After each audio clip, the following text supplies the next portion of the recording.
The aroma of freshly baked bread filled the air as Emma wiped the flour from her hands. She owned a small bakery in the heart of Boston.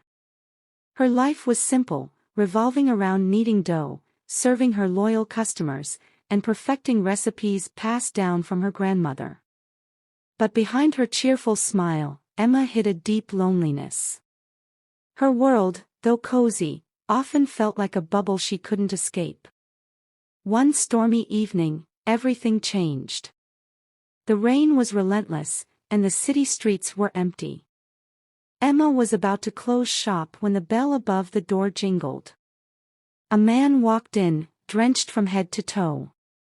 He wore a tailored suit that clung to his tall frame, his sharp features softened by the dim light of the bakery. Despite his soaked appearance, he exuded an air of power and authority. "Do you have anything warm?" he asked, his voice low but commanding. Emma hesitated. Most of her pastries were already packed away, but she couldn't turn him away. "I've got fresh croissants and coffee," she said, offering a shy smile. The man nodded, taking a seat by the window. As Emma prepared his order, she couldn't help but steal glances at him. There was something mysterious about him, something that made her heart race. She placed the plate and cup in front of him, trying to ignore the way his piercing blue eyes studied her. "This place is charming," he said after a moment. "I didn't expect to find something like this in the city." Emma blushed. "Thank you. It's nothing fancy, but it's home." The man introduced himself as Alexander, a businessman visiting Boston on a tight schedule. He didn't elaborate, and Emma didn't press for details. But as the minutes turned into hours, their conversation flowed naturally. Alexander spoke of his love for simplicity, while Emma shared her dreams of expanding her bakery someday. When he finally left, Alexander handed her his card. "If you ever need anything, call me." Emma stared at the card long after he was gone. It wasn't just his kindness that lingered in her mind, it was the feeling that her ordinary life had just intersected with something extraordinary. She didn't yet realize that this chance meeting would unravel secrets she couldn't imagine.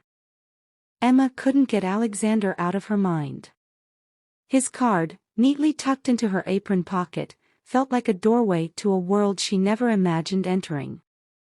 But she hesitated to reach out. Why would a man like him want anything to do with her? Days turned into weeks, and the memory of that rainy evening became a quiet ache she couldn't shake. Then, one afternoon, as she was kneading dough in the back of the bakery, her assistant, Claire, rushed in with wide eyes. "Emma, there's a man here asking for you. He's different." Curiosity mixed with anxiety as Emma wiped her hands on her apron and stepped into the front room. There he was, Alexander, dressed impeccably in a navy suit, standing amidst the cozy warmth of her small bakery. He smiled when he saw her, and for a moment, the world seemed to pause. "I was in the area," he said casually. "Thought I'd stop by and see how you're doing." Emma's heart raced. "That's thoughtful of you. Can I get you something?" Alexander shook his head. "Not this time. I wanted to talk." He gestured toward a table, and Emma, though hesitant, sat down across from him. His presence, so commanding and self-assured, felt out of place in her familiar little bakery. Yet, he seemed entirely at ease. "I've been thinking about our conversation," Alexander began. "You mentioned wanting to expand. I believe I can help." Emma blinked, unsure if she'd heard him right. "Help? How?" "I'm an investor," he explained, his voice steady. "I see potential in people. Your bakery has charm, heart, and a uniqueness that's rare. With the right resources, it could become something much bigger." Her mind raced. This was everything she'd ever dreamed of, but why her? She voiced her doubts, her hands fidgeting with her apron strings. "I'm just a small-town baker. Why would someone like you be interested in me?" Alexander leaned forward, his expression softening. "Because I see the passion in what you do. And because, Emma, I don't believe in coincidences. That night I walked in here. It felt like fate." His words sent a chill down her spine. She wanted to believe him, but something about his sudden interest felt too good to be true. Still, the idea of finally achieving her dreams was impossible to ignore. "I'll think about it," she said cautiously. "Take your time," Alexander replied. "But know this, I don't offer opportunities like this often." As he stood to leave, he handed her a small, sleek envelope. "Inside are my terms.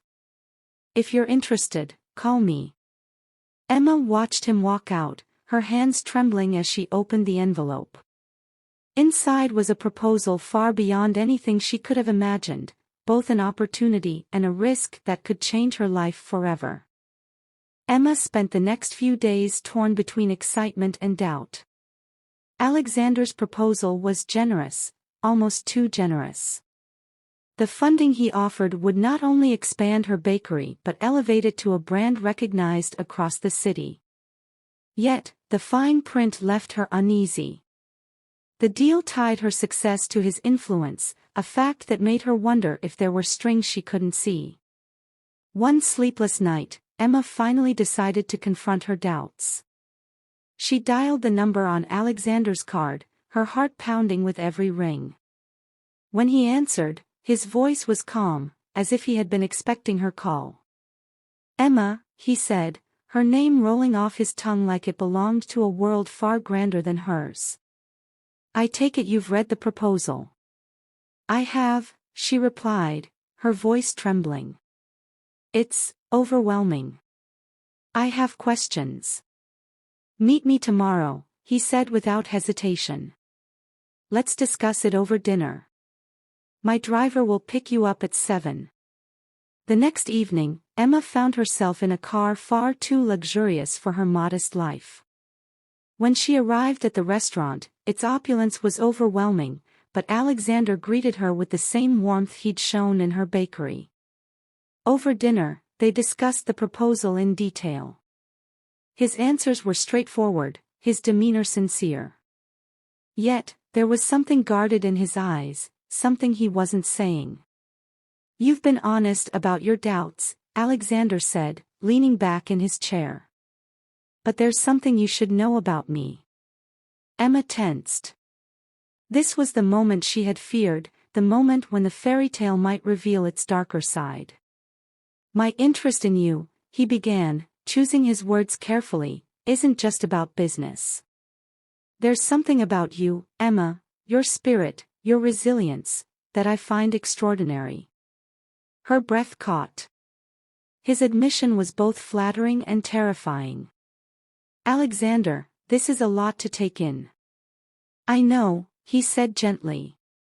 "And I don't expect an answer tonight. But I need you to trust me." Trust.